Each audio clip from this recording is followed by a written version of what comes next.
So now, ang series natin is about the 7 last words of Jesus. Sino familiar? Meron kayong isang alam? Di ikaw. Ikaw, ano?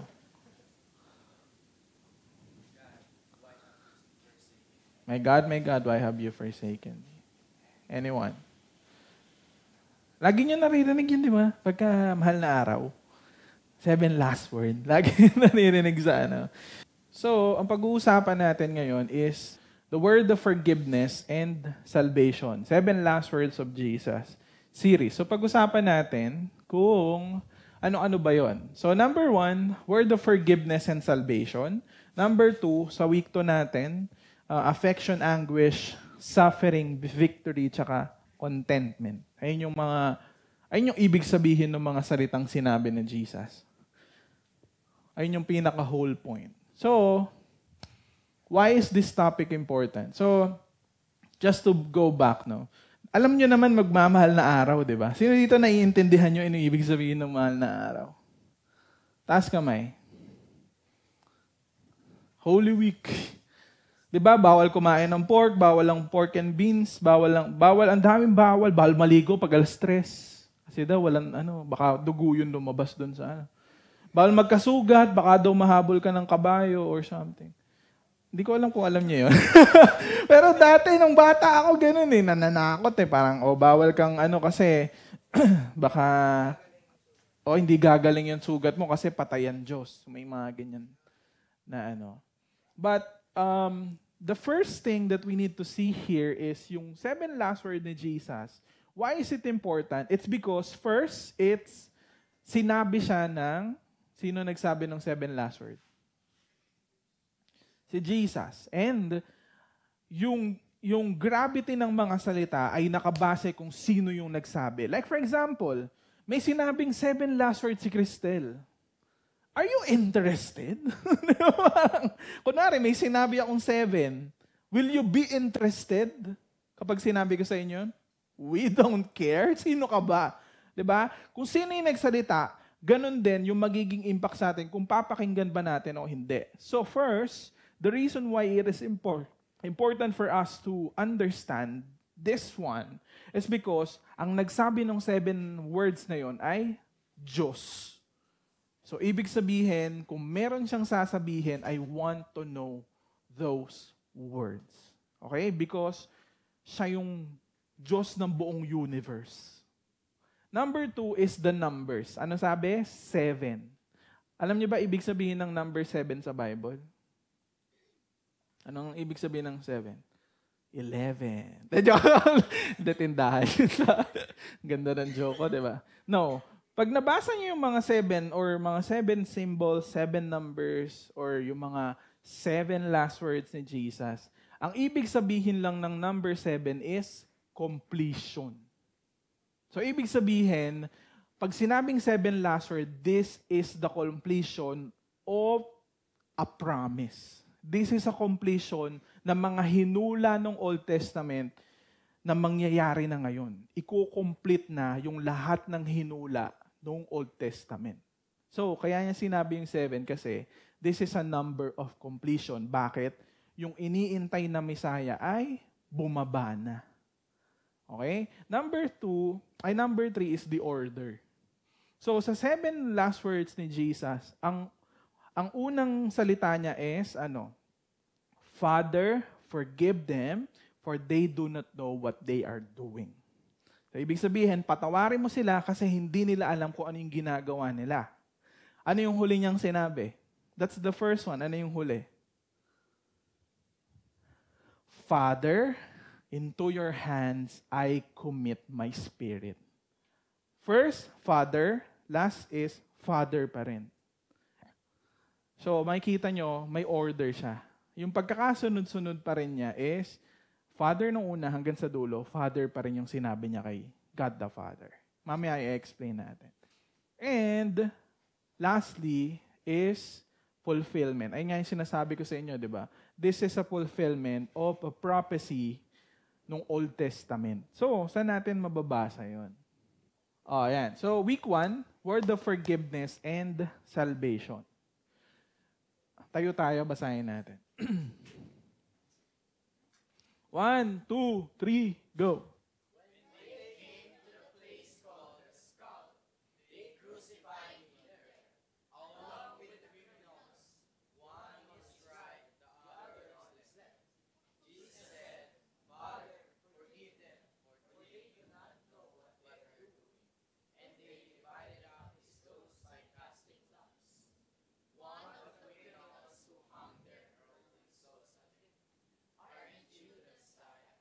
Save yourself.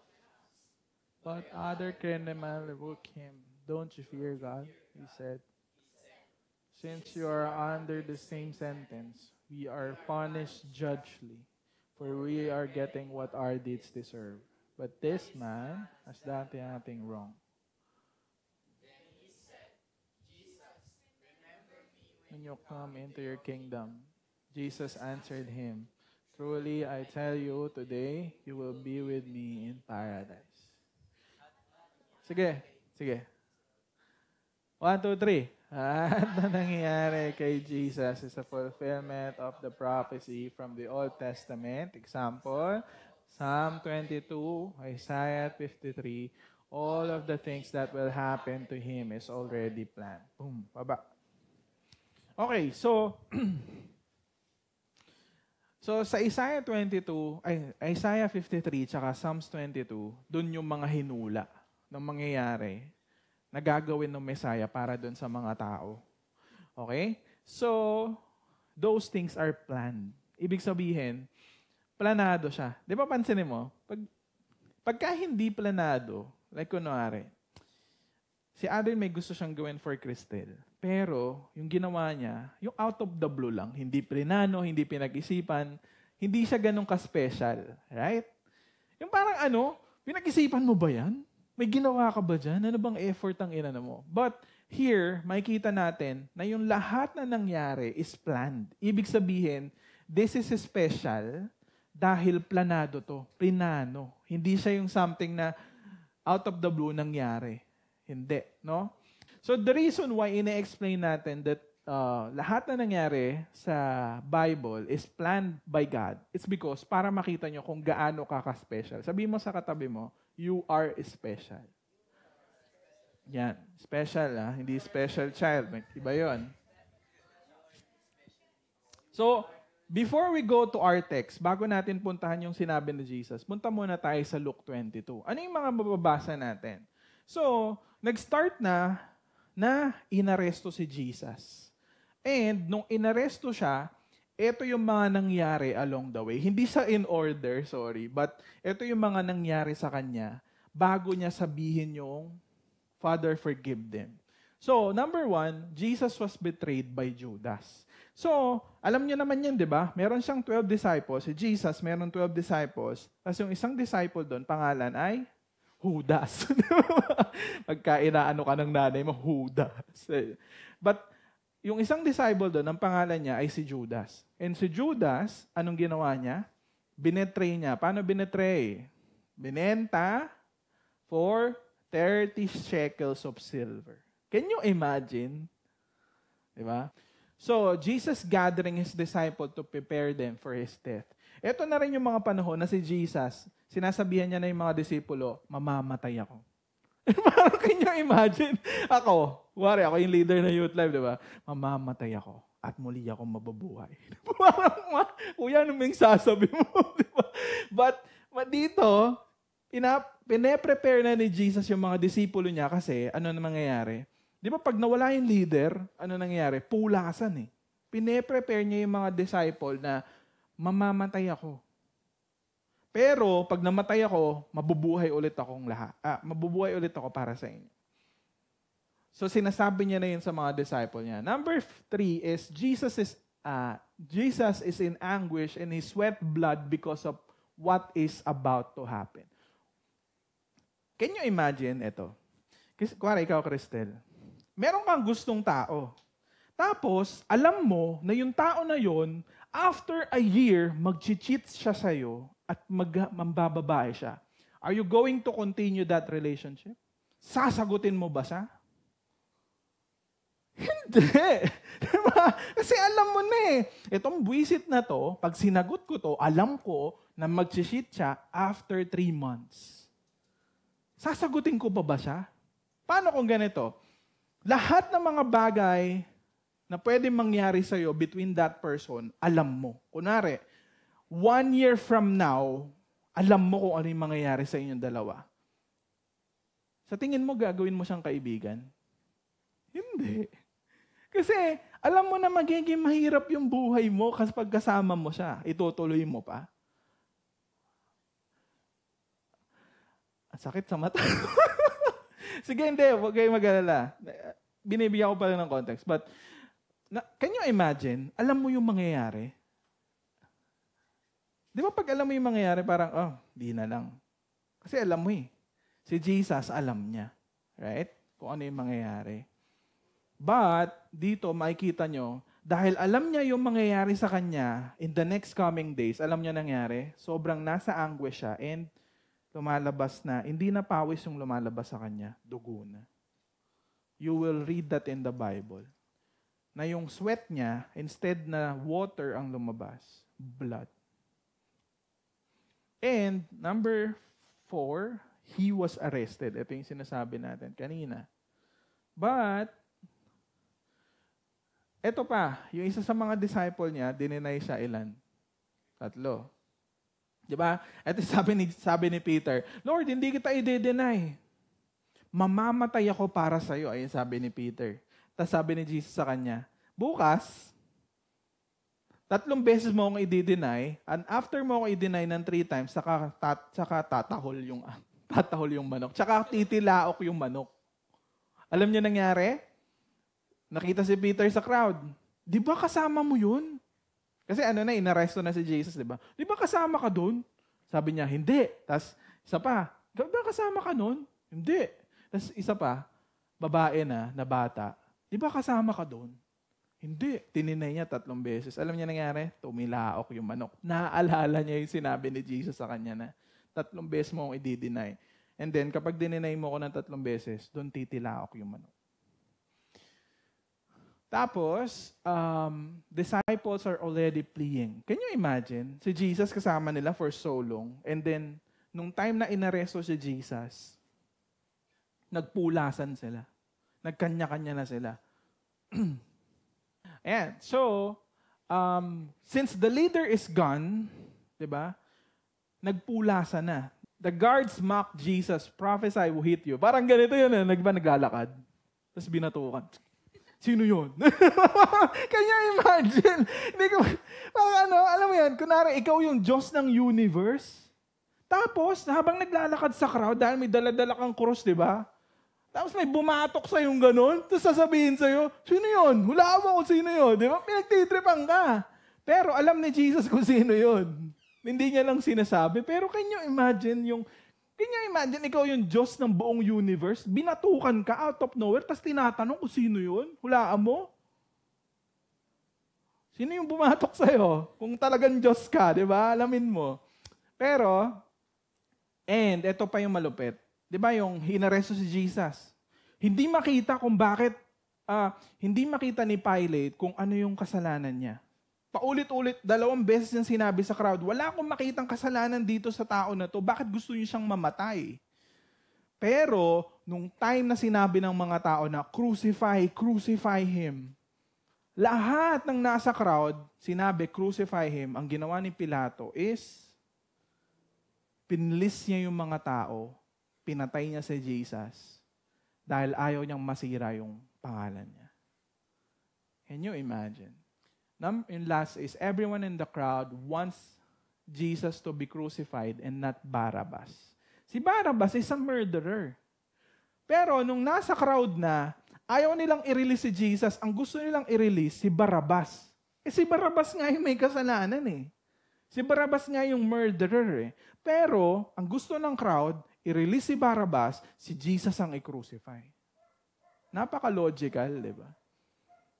So, before tayo mag-proceed sa susunod ng pag-uusapan natin, pray muna tayo. Lord, marami pong salamat, Panginoon, for this afternoon na binigay mo sa amin. Continue to give us knowledge, wisdom, and understanding so that we can comprehend your word, so that we can see your beauty, Panginoon, and allow us, Lord, to savor And to see the wonder, Panginoon, ng pag-ibig mo para sa aming lahat, Panginoon, displayed on your Son. We bless you, Lord, in Jesus' name. Amen. Okay, sige. Ayan. So, ito yung naranasan ni Jesus from those circumstances. Number 1, betrayal. Sino dito binetray na? Diba? Kala mo, totoong kaibigan. Bilang, puwisit, binabackstab pala ako nitong mga to. Number 2, rejection. Sino dito na reject na? We hate it, right? We hate rejection. Number 3, mockery. Di ba, binatukan ka? Sino yun? Sino yung pumatok sa'yo? Di ba? Tapos may bukol ka rito. Hindi ka makabawi. Kasi hindi mo alam kung sino eh. Denial. Di ba? Sinabi niya sa'yo sa chat, mahal ka niya. Tapos nung tinatanong na ng tropa, hindi ko crush yun. Ang sakit eh. Gusto mong kaltokan pero wala kang magagawa. Kasi nagsinungaling na siya eh. Dininay ka na niya. Hindi ko kilala yan. Sino yung Ira na yun? Diba?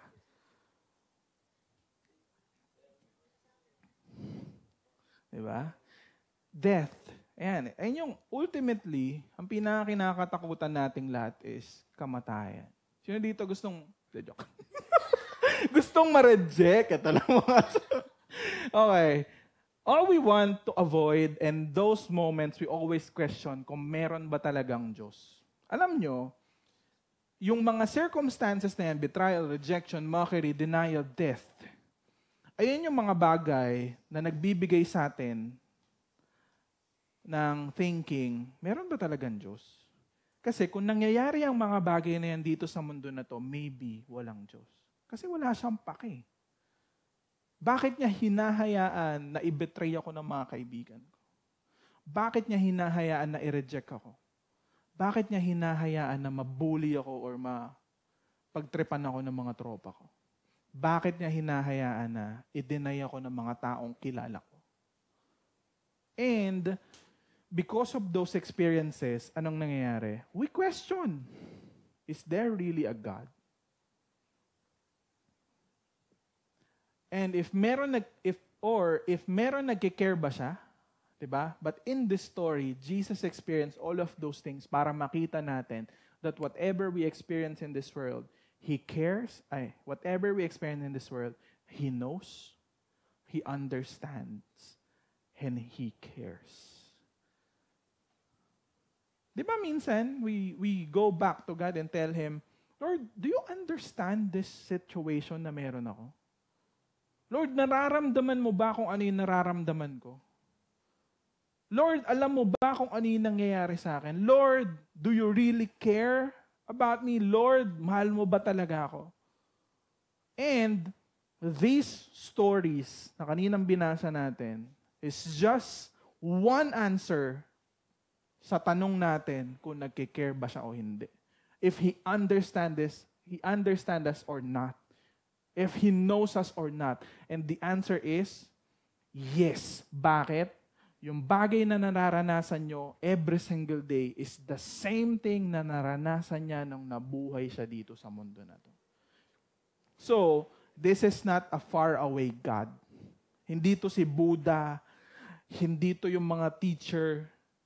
This is a God na talagang naranasan kung ano yung nararanasan ng mga tao dito sa mundo na to. Diba?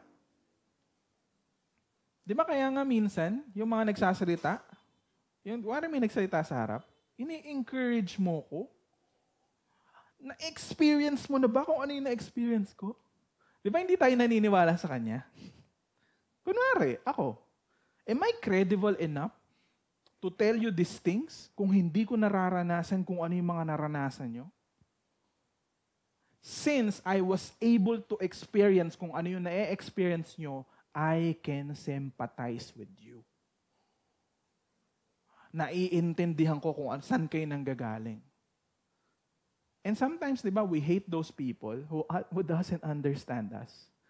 Bakit? Because nabuhay sila sa cotton candy na fantasy world. Na everything is good and great. Wala nangyayaring di maganda sa kanila. But, it's not true. Why? Because in this world, we will experience betrayal, rejection, mockery, denial, and death. But we have a God who experienced all of those things.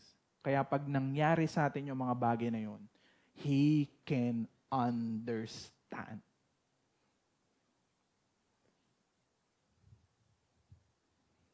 Okay, Jesus said, Father, forgive them for they do not know what they are doing. Nasa cross na siya yan.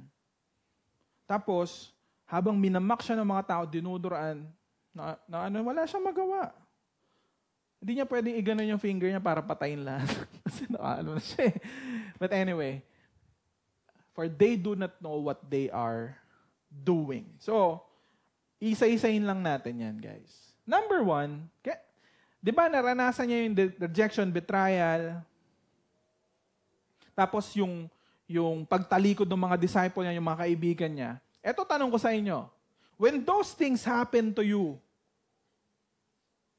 are you going to do the same thing kung ano yung ginawa ni Jesus? When we have our enemies, yung mga tao na hindi mo mabawian, hindi ko pwede bawian, mabubugbog ako rito eh. Parang pag binawian ko, daming resback eh. Yung gigil na gigil ka, hindi mo na masabi kasi darating din araw na itong taon to. You pray for na mangyari din sa kanila yung ano yung ginawa nila sa'yo. Pero dito, makikita nyo, Jesus prays for His enemy. Father, forgive them. This is the God we have. Diba kasi akala natin si Lord, pag nakagawa ka ng kasalanan, hindi na kita anak. Sino ka ba? Si Aldrin? Itlog ka lang. Joke lang. Pugo ka. Joke lang. Bakit kita mamahalin? Diba? Kasi ganun tayo eh. We feel like when we do something wrong, God will already walk out. Ayoko na. Pero dito, makikita nyo that Jesus prays for His enemies. Hindi pa niya anak yan, kalaban niya yan. Enemies yan. Pero, He prayed for those people. And tayo, ang response natin kapag ganyan, is not the same way kung paano. Kasi, kung ako nandun, Lord, pakitandaan lahat yung mga mukha niyang mga yan. Babalik ako. Yung lahat ng tumaydor sa akin, yung mga kaibigan, feeling close pa kami niyang buwisit na yan. Lord, let me get out. Ay, sasabihin ko kay Lord, let me get out and allow fire to fall down from heaven and consume those people. Number 3, ito yung gusto ko eh. Pagka hindi ka na manalo, no? Hindi ka pwedeng makapagsuntukan eh. Talo ka eh. Trash talk na lang, di ba? Di ba? Mamura-murahin mo. Mga visit kayo. Tapos umiiyak-iyak ka na lang kasi wala kang magawa eh. Diba? Parang ano na lang yan eh. Asar talo na lang. Asarin mo na lang sila para ma-feel mo na mananalo ka. And pag nagsasuffer tayo and nararanasan natin yung mga bagay na hindi natin inaasahan na mangyari sa atin, that's what our response is. Especially during those moments of betrayal, rejection, mockery, denial, and all of those things. Right? That's our first response. And ito yung malupit. Number 2, Jesus calls God still His Father. Di ba, minsan kapag kayo sa nanay, tatay nyo, di binigay gusto nyo, di nyo na ako anak. Ganun agad eh, no? Parang never ko naramdaman na anak ako na sa pamilyang to. Ganun na kaagad tayo eh. Di nyo ba ako anak? Ba't yung kapatid ko meron ako, hindi? Diba? Parang ang bilis nating Can you imagine, lahat ng mga bagay na naranasan ni Jesus on those very moments, tinawag niya pa rin si God the Father na Father. Hindi niya question kung, talaga bang anak mo ko? Pero, Kung tayo nandun sa kalagayan ni Jesus, ang response natin is, kapag naranasan natin yung naranasan niya, what's our first response? Walang Diyos. Hindi ko alam kung bakit, pero ayun ang unang response ng tao ngayon. Na when you experience suffering, ang unang nasa isip natin, walang Diyos. Hindi siya totoo. Gawa-gawa lang yan. Pero, in this verse, makita natin na Jesus still call God His Father, regardless of what is happening. He doesn't care kasi pinabayaan niya na ako. Ganun agad eh. Pag meron tayong bagay na hinihingi sa Kanya, ang unang agad nating response is, He doesn't care. Tapos kapag meron tayong mga hard circumstances, di ba? Like kunwari sa school, yung mga buwisit na kaklase nyo, tanggalin mo sila. Tanggalin mo ako sa Ganon tayo lagi. Ang lagi nating prayer kapag ka nagsasuffer tayo, Lord, tanggalin mo ako dito sa sitwasyon na to. Please, tanggalin mo na to. Tanggalin mo na. Mga kabataan, the more na ginagawa niyo yan, the more na nagiging shallow kayo. What do I mean by shallow? Ibig sabihin, you don't grow as a person. Kasi, kapag lagi mo na lang sinasabi na gusto ko nang umalis, lagi mo na lang inaalisan. Pag laging gano'n ang ginagawa mo, the more na hindi ka nag-grow, and at the same time, detach ka lang lagi ng detach. Tandaan nyo, hindi kayo makakaiwas. Paglipat mo, meron na naman gano'n. Gano'n kalupit yun eh. Umalis ka, di ba? Pagdating na sa susunod na circle of friends mo, ganun pa rin, pareho. Ibang style, pero same. Di ba nakakabwisit? Parang, Lord, ano pa? Ayoko na nga eh. Hindi. Ang gagawin ni Lord, same circumstance, ibang style. Bakit? Kailangan nating mag-grow dun sa mga circumstances na yun. Kaya mapapansin nyo, yung iba sa inyo, nagmamature, tapos yung iba, hindi nagmamature. Bakit? Alis lagi ng alis eh. Nahihirapan na ako, alis na ako. Hindi ko na kaya to, alis na ako. Ganun lagi yung unang response. Hindi. Ang gawin nyo, when you are in those moments of suffering, Lord, give me the knowledge and the wisdom and the strength to endure this suffering. And help me navigate these things. Ganon, hindi, alisin mo na ako. Laging ganon, di ba? Hindi niya na ako at tinakwil niya na ako. Sino dito sa inyo? Di ba, pagka magaganda yung nangyayari? Ang saya niyo, di ba? Tapos, bigla kang titigil out. In the midst of the happiness, titigil ka. Parang ang saya ko the whole week, Merong something. Next week, mukhang bulagta ako. Ganun, di ba? Alam niyo yan, di ba? Sa mga pelikula, ganyan din. Di ba? Parang the whole week, parang ang saya-saya. Wala nangyayaring hindi maganda. Naku, hindi pwede to. Wait lang, hindi tayo masyado dapat masaya. Tigil na muna natin. Kasi baka by next week, sobrang lungkot naman. Alam niyo, that's wrong. That's wrong. If there is fun, if there is happiness, enjoy it until it lasts. Hindi yung, back off muna. Parang may something. Parang may caveat to eh. May kapalit eh. Hindi. Pagka may mga fun moments sa buhay nyo, enjoy nyo hanggang sa matapos.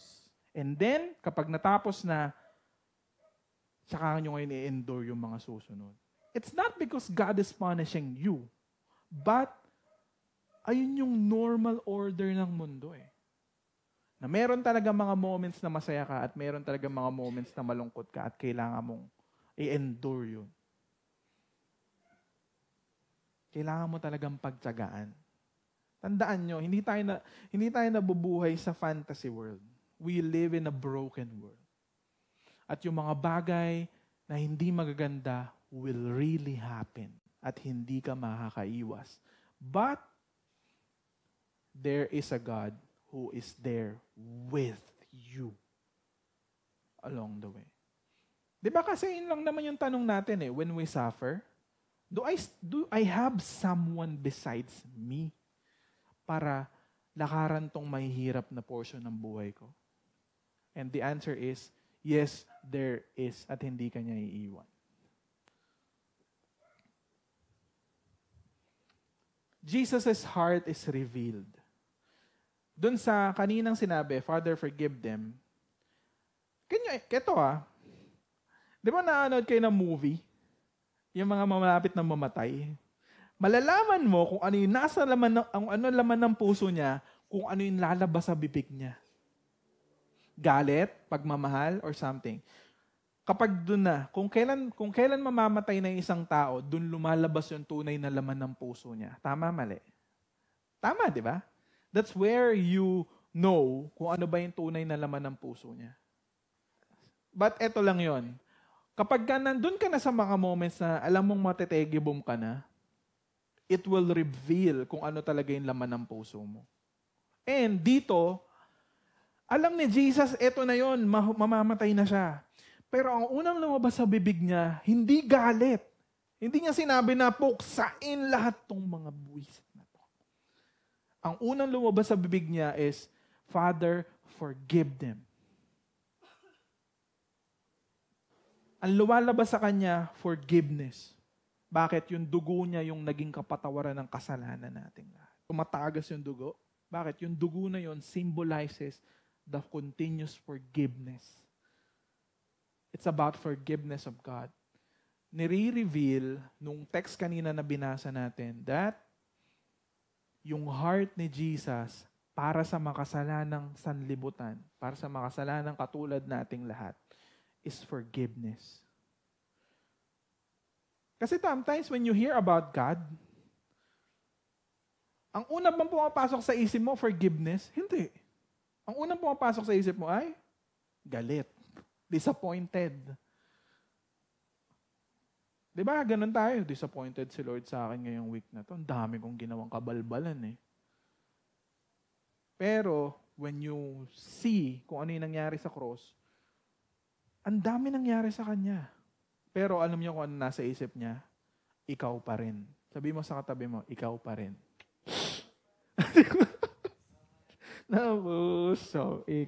Kasi diba? Pag may tao kayong, eto na lang yon guys, napanood niyo yung yung sa Facebook. Diba? Yung babae, hinold up Yung jowa, tumakbo pre. Tumakbo. Alam nyo, kasi it's a matter of life and death. Kapag lumabon yung boyfriend niya dun sa hold-upper, babarilin siya noon. Ang ginawa niya, instead na tulungan niya yung jowa niya, run. Bakit? Nalaman kung ano yung tunay na dahilan kung bakit niya minahal yung tao na yun. Si Jesus hindi. Nung nasa cross ba siya? Run. Biglang natanggal lahat naman, tapos tumakbo. Buwisit. Mga buwisit kayo. Ayoko na. Ang hirap niyong mahalin. Pwede ba niya sabihin yun? Hindi. Di ba ganun Napansin nyo? Tsaka sa relationship, ganun. Pag mahirap na, malalaman mo kung tunay ba yung pag-ibig ng tao na yun. Bakit? Pag tumakbo, ay wala yun, boy. Mahinang nila lang. Pag nagstay, kahit mahirap, uy, iba yun. Hindi mo marinig yun. Kasi malalaman mo yung tunay na laman ng puso niya. Okay?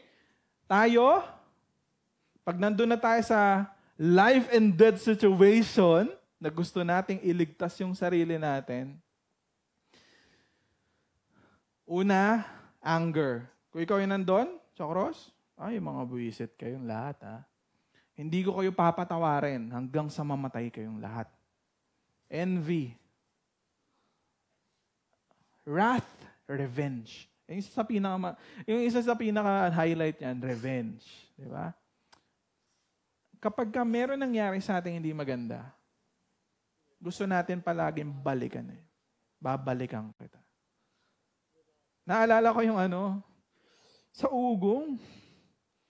Parang yung matanda na eh. Siguro mga 40-something na. Nakita niya yung bumugsbog sa kanya nung high school siya. Sa may ugong. Nagkasalubong sila, pre. Kasi sinapak. Naalala niya eh. Can you imagine 20 years ago, yung binugbog sa'yo, yung bumugbog sa'yo, naalala mo, binugbog mo rin? Sa may sombrero, pre, nangyari yun. Sa may sombrero. Tatawa ako doon, pre. Naalala niya daw kasi yun daw yung nung high school sila, ayun daw yung bumugbog sa kanya. As in, galit na galit pa rin siya. 'Di ba? That's our response. Tayo 'yon. Wag na wag niyong i-compare si Lord sa inyo kasi magkaiba. Okay? When it comes to God, forgiveness flow. Pag sa atin, revenge. Anger, unforgiveness. Number 4, Jesus understand how ignorant people are by crucifying Him. Diba sabi ni Jesus, Father, forgive them for they do not know what they are doing. Bakit na sinabi yan? The reason why sinabi niya yan is because hindi alam ng mga tao na yung mismong pinapatay nila is really the God of the universe. Paano kung alam ng mga tao na talagang Diyos siya? Tignan sinabi ni Jesus, stop! Tumigil. Parang cut! Kalimutan nyo, ako yung Diyos. Diba? Diyos ako. Parang stop. Tapos, bumaba siya. Tapos, yung ginawa niya, yung parang nag-trick siya, nag-magic. I mean, hindi magic, sorry. Pinatita niya yung display ng power niya sa mga tao. Pwede niyang gawin. Pero hindi niya ginawa. Because kailangan ma-fulfill yung promise. Kailangan ma-fulfill yung prophecy that someone will die.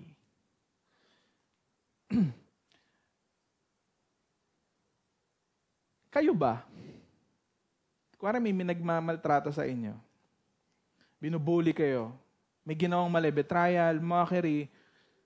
Basta hindi maganda yung ginawa sa inyo. Sasabihin mo ba sa kanila, Father, forgive. Hindi nila alam yung ginagawa.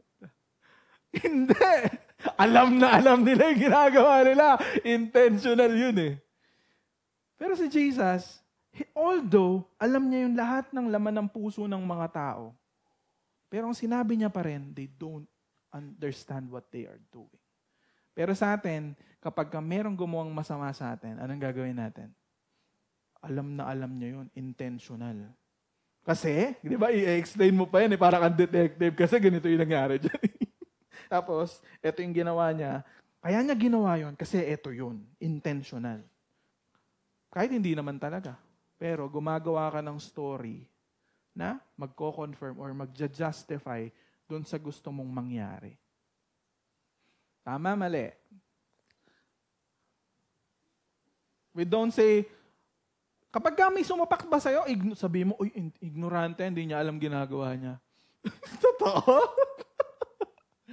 Not unless, diba, mentally incapable sila. Pero, pag alam mo na matino sila, intentional yun. Tayo, ang response natin is different from, they all deserve nothing but hell. Tandaan nyo, lahat ng nasa crowd, even us, ang deserve lang natin ay impyerno. Bakit? Makasalanan tayo eh. Fire can fall down from heaven and consume those people. Number 2, I will not let them go unpunished. Diba yung mga hindi mo na magantihan, papupunta rin sila ng impyerno. Ganun na lang eh, no? Kasi wala ka na magawa eh. Diba? All of them will suffer more than what I suffer. Diba? Hindi natin sabihin, hindi nila alam ginagawa nila. Hindi. Kung ano yung pinaranas mo sa akin, ganun din yung ipaparanas ko sa'yo. Lagi niyo nababasa yan, di ba? Sa Facebook. Kung paano mo ako trinato, ganun din kita tatrato. Tapos, like, Parang ganun, ina-earn mo yun eh.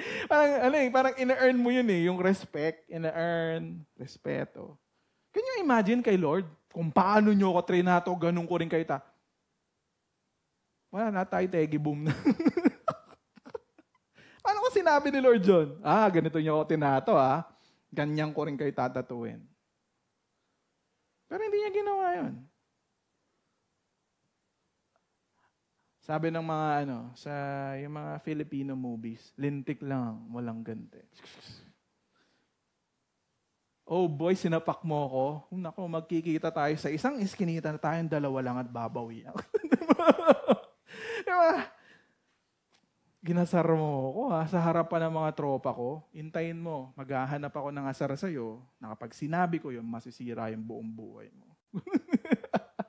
Grabe, nag-isip ng isa lang. Kakabreak lang ng jowa, yun yung ginamit mo. Yes. Galing mo no? Para lang makaganti talaga Anyway. That's the first word. Nakuha niyo ba yung gustong sabihin ng first word na yan?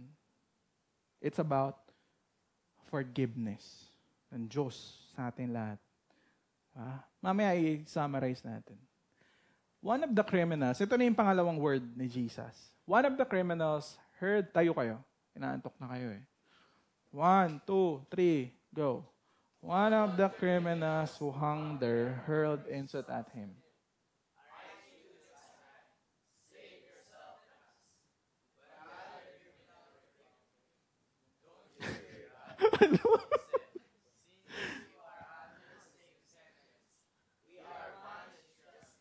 For who we are getting what our deeds deserve. But this man has done nothing wrong. Okay. Sige po. Napansin nyo dito, dalawa yung criminal, right? Si Aldrin at si Maverick. Tapos, the Christ is si Jesus. Can you imagine? Punta ka na sa gitna. So, sabi ni Maverick, aren't you the Messiah? Iligtas mo yung sarili mo. Nandun ka na sa krus. Tapos nandito sa kabila, sabi niya, akala ko ba ikaw yung Diyos? Iligtas mo sarili mo. Sabi ni Maverick. Tapos, yung isang criminal naman, kasi nabuwisit siya dun sa isa Buwisit to Ang sasabi niyan. The other criminal naman, yun nandito, sabi niya, rebuke him, don't you fear God? Sabi niya, he said, since you are under the same sentence, we are punished justly for we are getting what our deeds deserve. But this man has done nothing wrong. Yung isa, anong ginagawa niya? Hindi siya naniniwala na si Jesus is the Messiah. The other one, there is something in him na naniniwala siya na this is truly the Messiah. Kaya nga tignan mo yung sinabi ng isang kriminal. May dalawang klase ng kriminal. Yung isang kriminal, ayaw niyang maniwala na kriminal siya. Yung isang kriminal, alam niya na kailangan niya ng punishment dahil sa mga bagay na ginawa niya. Ito tip, yung mga kriminal, most of them, hindi sila naniniwala na kriminal sila. Alam niyo ba yan? That's the irony. Si Hitler, ang dami niyang pinatay, di ba? Hindi siya naniniwala na kriminal siya. And even those people na nasa rehas, hindi sila naniniwala na kriminal sila. But, there are also people inside the prison na naniniwala that they deserve kung ano yung meron sila, kung bakit sila nakulong. Ayun yung irony. But, in this story, makikita natin, doon lang tayo mag-focus doon sa isa. We are punished justly for we are getting what our deeds deserve. Dahil alam niyang kriminal siya But this man has done nothing wrong. Anong response niya? Number one, he is expressing his faith in Jesus. Hindi natin alam. But I think this criminal, meron na siyang idea kung sino si Jesus. Kasi ano yan eh, kasi sikat si Jesus nung time na yun. So most likely, this criminal knows kung sino tong tao na to. Kaya niya nirebuke yung isang criminal sa kabilang side. The other one is he knows how sinful he is and acknowledge that he deserved judgment from a holy God. Na-understand niya that this Jesus, banal siya, holy siya. At karapat-dapat lang siyang ma-punish dahil sa kasalanan niya. Dahil nga kriminal siya eh. And number 3, he understand that Jesus is sinless and he is the Messiah. Bakit nga ba bumaba si Jesus? To live a sinless life. Bakit? Hindi natin kayang mabuhay ng perpekto or sinless sa mundo na to. Only Jesus can live a sinless life para sa ating lahat. And he believed that he is the Messiah. Ibig sabihin lang ng Messiah, tagapagligtas. He will be the one to save people from their sin. Okay, next. Anong sinabi ni Jesus? Ito yung pangalawang word niya. Then he said, di ba nung nirebuke niya, sinabi niya doon sa nag-rebuke, or sinabi niya doon sa nag-umako ng kasalanan niya, ay sabi nung criminal pala, Jesus, remember me when you come into your kingdom. And then Jesus answered him, truly I tell you today, you will be with me in paradise. Wait. On the spot, napansin nyo, sinabi niya doon sa criminal, you will be with me in paradise. Okay, explain natin, expound natin yan.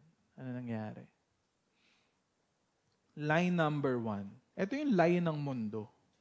Ito yung lagi nyo naririnig somewhere. Ang good works mo will be your main contribution sa iyong salvation. Nothing is free.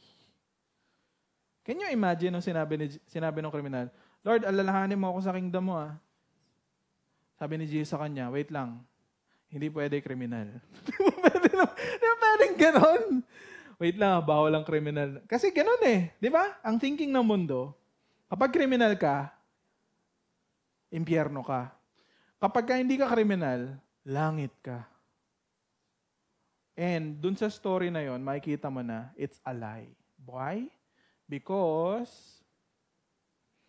hindi totoo na ang good works mo will be your main contribution sa iyong salvation because salvation is free. Truth is, salvation is not based on performance but on God's grace. Yung salvation natin or yung pag-ibig tsaka yung acceptance ng Diyos sa atin is based solely on the grace of God. Hindi nagmamatter kung criminal ka or hari ka. Hindi nagmamatter kung basurero ka or mayaman ka. Hindi nagmamatter kung masama ugali mo or hindi masama ugali mo. Hindi doon nakabase yung pag-ibig at acceptance ng Diyos sa atin. Yung acceptance ng Diyos at pag-ibig ng Diyos para sa atin is based on His grace, grasya, awa. Hindi yan nakabase kung ano yung ginagawa natin. Kasi ganun tayo eh. Hindi ako masyadong mahal ni Lord ngayon. May ganun na, hindi mo masyado. Parang konti lang. Mahal niya ako pero 3? Parang ganun. Hindi 10. Kasi binebase mo kung ano yung ginawa mo. No. The love of God is not based on kung anong ginawa mo o hindi mo ginawa. The love of God is based. Love, ang tunay na pag-ibig is, minamahal kita dahil minamahal kita. Eh di ba sa atin, mahal kita kasi maganda ka. Pero pag pangit ka na, pag nagkaroon ka ng tigyawat dito, tapos dito, say goodbye. Naka-base sa kung ano itsura mo. Diba? Kapag hindi ka na mabait. Kaya ako, hindi ako naniniwala sa... Kaya minsan, kunwari, tinatanong niyo yung jowa niya, di ba, pag mga girls, bakit mo ako minahal? Yan. Tapos sasabihin niya, kasi lagi ka may time. Paano pag wala na?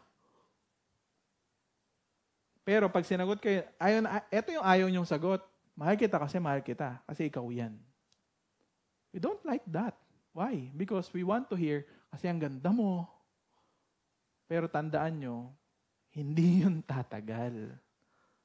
Yung ganda, yung bait, makikita nyo na meron siyang mga flaws na hindi ka handang tanggapin. At meron. Hindi totoo na wala. Okay? So dito kay God, minahal ka niya dahil mahal ka niya, period. There's no other reason. There's no other reason. The person is a criminal. He only deserved the judgment of God, but he met grace. Na-encounter niya si Jesus, yung grasya ng Diyos. The grace personified. Na yung grasya ng Diyos is a person. Sino yun? Si Jesus yun. When you hear the word grace, always see Jesus. Kasi siya mismo yung grace na yun. Tao yun. Ayun na. Number 2, ito po yung isang kasinungalingan na nakikita natin. Salvation is gradual kasi kailangan mong patunayan hanggat nabubuhay ka kung karapat dapat ka bang makapiling ni Lord. You hear that? Di ba? Parang, ikaw ba? Taas kamay. Sino dito karapat dapat? Napagtanto nyo na karapat dapat ka mapunta, makapiling mo si Lord sa langit. Kahit ako hindi eh. Hindi ko alam kung karapat dapat ba ako eh. Ako na nagpipreach ha. Bakit? This is not true. Hindi gradual. Pwede ba sabihin ni Jesus dun sa criminal na, wait lang ha, process kasi yan eh. Kailangan mo na mas mahabang taon. Usually, yung salvation, 20 years yan eh. Hindi yan pwede agad ngayon. Di ba? Pero hindi yun sinabi ni Jesus. On the spot, sinabi niya. Di ba? Ano sabi niya? Sorry. Salvation is gradual but on the spot.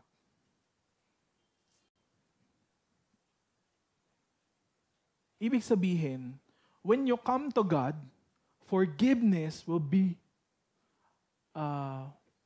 marireceive mo yung forgiveness on the spot. Flawless. Kapag humingi ka ng tawad sa Diyos, inamin mo na makasalanan ka, on the spot, nung time na inamin mo yung lahat ng kasalanan mo, on the spot, lahat ng kasalanan mo pinatawad niya. I'm not talking about past sins, I'm also talking about present sin, tsaka yung future sin mo, pinatawad niya on the spot. Hindi yan yung, nagkasala ka. Mukhang hindi ako pinatawad ni Lord. Hindi. The moment you come to God, Lord, makasalanan ako and hindi ko kayang iligtas yung sarili ko, patawarin niyo ako sa kasalanan ko. The moment na sinabi mo kay Lord John, forgiveness flows. Pinatawad niya yung past, yung present, tsaka yung future kasalanan natin. Once and for all. Isang beses lang niya gagawin yun. Di ba sa atin hindi ganun? Yung forgiveness si Lord, bukas, hindi. May ginawa ka na naman, kailangan mo mapatawad dyan. Minsan, ang ginagawa pa is, alamin mo pa yung mga bagay na hindi mo nasabi. Kaya imagine, alamin mo kung ano pa yung kasalanan mo na hindi mo nasabi. Alam mo ba lahat yun? Hindi. Pero, di ba, once and for all, lahat ng kasalanan natin pinatawad niya. That's the good news. Isang beses, nung time na tinanggap mo yung forgiveness niya, yung pag-ibig niya, yung ginawa niya para sa'yo sa krus ng Kalbaryo. Once and for all, you are forgiven. You are loved and accepted forever. Once and for all. Hindi yan gradual. Receiving lahat ng ginawa ni Jesus, we are already saved at hindi pa unti-unti. Bukas, +1, di ba? +2 points, +3 points, +4. Hindi po yung totoo. Okay? Once and for all, 100% tapos na. In the judgment day, ito pa yung isang mga kasinungalingan na naririnig natin sa paligid natin. In the judgment day, titingnan ng Lord kung sapat ba lahat ng ginawa mo para makapasok ka sa kaharian niya. Wait lang Ira, titignan ko muna. Bibilangan ko ilan ba to? Kompleto ba ang ngipin mo? Di ba crinate kita? Tingin nga. Wait lang, titignan ko yung mukha mo. Parang may pinagawa ka eh. Joke lang. Ganun ba yung gagawin ni Lord? I-audit niya. Oh, wait lang Dwayne, parang kulang yung buhok mo sa...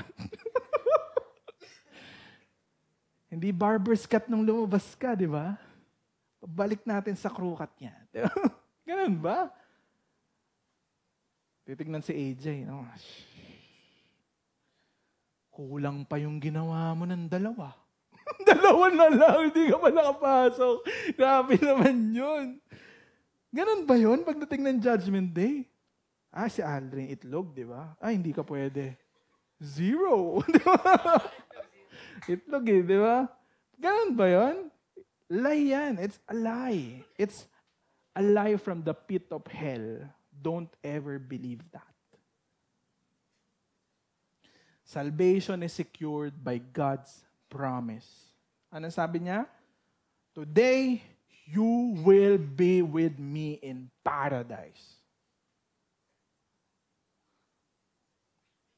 Guys, yung heaven okay? Yung heaven, akala nyo ba yung pagdating mo ng langit, ito yung may mga cupid doon, binabaril ka ng Ganun ba doon? Anong description niya ng langit? Lumilipad tayong lahat. Ganun ba doon? Alam nyo, pagdating ng langit, there will be no more pain, no more suffering, no more maingay na ganun. Ang ingay, di ba?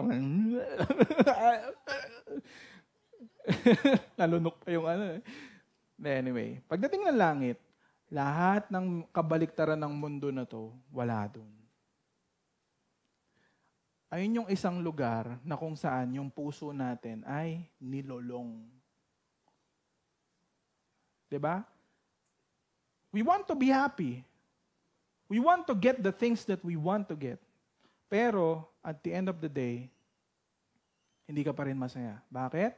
Ang sabi ni C.S. Lewis, kapag meron kang dinidesire sa mundo na to na hindi kayang ibigay ng mundo na to, ibig sabihin lang nun, create ka para sa ibang mundo, which is heaven.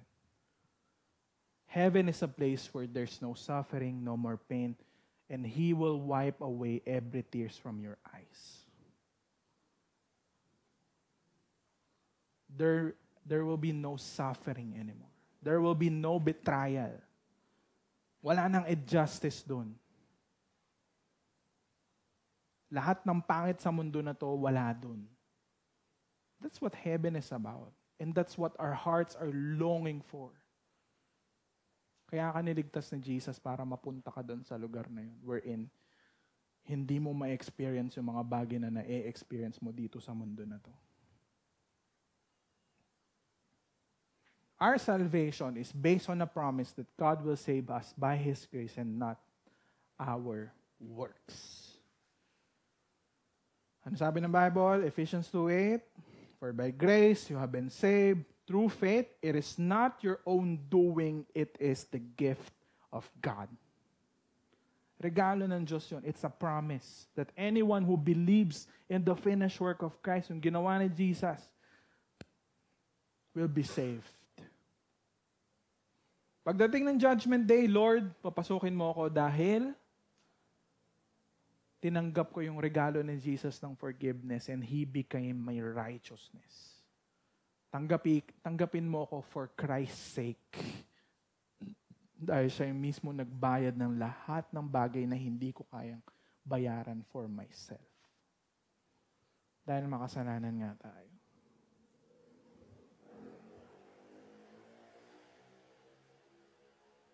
Ito na yung conclusion. In Jesus' first word, He is pleading to the Father to forgive us dahil His blood and His death will be the ultimate payment for it. Ang ginawa ni Jesus is that tayo dapat yung mamatay, right? Dugo dapat natin yung tumagas doon sa krus ng Kalbaryo dahil sa kasalanan natin. Pero, there is a great exchange. Instead na tayo yung mamatay doon at dumagas ang dugo, hindi tayo yung namatay doon at dumalo yung dugo. Si Jesus mismo yung namatay doon at dumalo yung dugo niya para mapatawad lahat ng kasalanan natin so that we can be accepted again by God. We can be accepted again by a holy God. At ang ultimate payment noon ay kamatayan ni Kristo at pagdaloy ng dugo niya doon sa krus ng Kalbaryo para sa ating lahat. And number 2, in Jesus' second word, we are all guilty criminals. Tayong lahat, makasalanan tayo. O sabihin mo, hindi naman ako ganun kamasalanan eh. Wait lang. Yung isang pagsisinungaling mo, ang katumbas nun, kamatayan na. Ilan beses dapat tayo mamatay? Kanya imagine. Ilang beses dapat tayo mamatay? Every little sin that we do, every white lie that we lie, ang katumbas nun, kamatayan. For the wages of sin, hindi sinabi for the wages of sins. Ang sinabi doon, for the wages of sin. One sin. Kamatayan. Pero, ang nangyari, ang deserve natin is death and hell, but because of the grace of Jesus, we don't get what we deserve, which is heaven and salvation. Ang na-receive natin, forgiveness, love, acceptance, salvation. Because Jesus get what we all deserve. Ano yun? Death. Dahil na-experience natin ni Jesus yun at hindi natin na-experience, na-receive natin kung ano yung dapat kay Jesus. Ano dapat kay Jesus? Love, acceptance, forgiveness. I know, hindi kailangan ng forgiveness si Jesus dahil sinless siya. Pero, yung deserve niya, tayo yung nakareceive nung deserve niya. At yung deserve natin, siya yung nakareceive, which is hell, death, judgment. And, may nag-chat. Sabi ng Colossians, when you were stuck in your old sin, dead life, you were incapable, of responding to God. God brought you alive right along with Christ. Think of it. All sins forgiven. Number 1. The slate wiped clean. That all the rest warrant canceled tayo. And nailed to the cross of Christ. He stripped all the spiritual tyrants in the universe of their sham authority at the cross. He marched them naked through the streets. You know what happened on the cross? Diba? He was forsaken so that we can be accepted. He is condemned by the people na nandun. Naranasan ni Jesus na walang nagmamahal sa Kanya. Naranasan ni Jesus yung betrayal. Naranasan ni Jesus lahat ng mockery. Naranasan ni Jesus lahat ng mga bagay na dapat tayo nakakaranas dun sa cross. Maraming pong salamat, Panginoon. Lord, hindi kami karapat-dapat, Panginoon, na makareceive ng forgiveness mo. Hindi kami karapat-dapat, Panginoon, na makareceive ng pag-ibig mo, Lord. Hindi kami karapat-dapat na makareceive, Panginoon, ng acceptance mo, Lord. Hindi kami karapat-dapat, Panginoon, na makareceive ng yakap mo, Lord, ng halik mo, Panginoon, ng touch mo, Panginoon. But Lord, dahil sa ginawa ni Jesus para sa amin, Panginoon, we are loved. We are accepted, Panginoon. But because of a price, Panginoon, that you are condemned for us, Panginoon, na ikaw yung namatay para sa aming lahat, Panginoon, na yung kasalanan, Panginoon, na kami dapat ang magbayad, ikaw mismo ang nagbayad para sa aming lahat, Panginoon. And marami pong salamat, Panginoon. May this series, Panginoon, became a reminder to everyone, Panginoon, kung gaano ka-costly yung ginawa mo dun sa krus ng Kalbaryo, Panginoon. Because, Lord, no other God can do those things, Panginoon. No other God can die for a sinner like every one of us here, Panginoon. Lord, I pray that in our loneliness, Lord, in times like feeling namin mag-isa kami, Lord, that when in times of feeling namin wala nagmamahal sa amin, Panginoon, when we are rejected, Panginoon, when we are betrayed, Lord, when we are bullied, Panginoon, by our classmates, Panginoon, Lord, when we are in times of suffering, Panginoon, I pray, God, that everyone will remember, Panginoon, kung paano mo kami minahal.